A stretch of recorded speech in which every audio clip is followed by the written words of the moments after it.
Good morning. Welcome to Fun Activities in 5. Today I'm going to talk to you about an activity that I've done with a novel. The example I'm going to show you today is from Robo en la Noche. This is the old version. There is a new version out now, but I've been teaching this one for like 6 years, so I'm not going to change the version. But the project would still work if you wanted to do it with Robo en la Noche. It could also work with any other book. So I'm going to show you about hexagonal thinking maps for students to demonstrate their understanding of a novel. I got this idea from Berta Vegadillo in her presentation on using hexagonal thinking maps with movies. And after watching her, I was like, we were actually in the middle of this novel. I was like, I bet kids could do that. Let's like play around with it. So I made an example, which is what you're going to see in just a second. Um, so this is not a kid example. This is my example, although I had lots of students do really great work. But I wanted to show you not student work for this video. So this is what my hexagonal thinking map looked like. You can see I kind of portrayed the bird in my layout. What a hexagonal thinking map is a way for someone to demonstrate their understanding of what happened by using words and pictures or even phrases and connecting them together to explain the connections. So I know this is backwards, but here's what I mean. So I have Dr. Parker, who is one of the characters. All my characters are in red. I have him next to Avion and Biologo because he is a biologist and he was on a plane.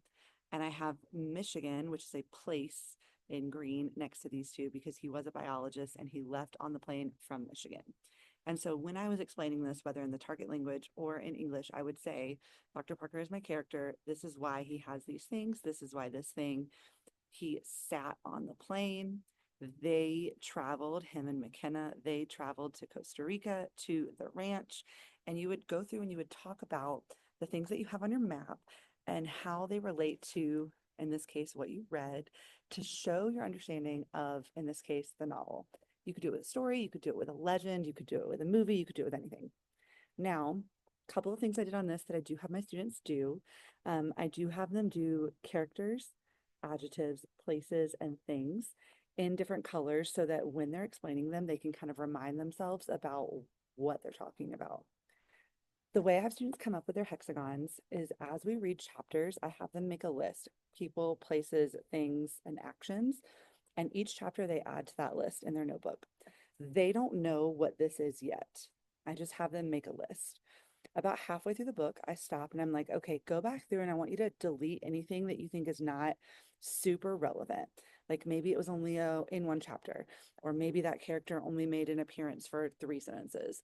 And I want you to mark those things out because they're not going to be super important to the whole story. At the end of the book, they get their hexagons. We go over this project.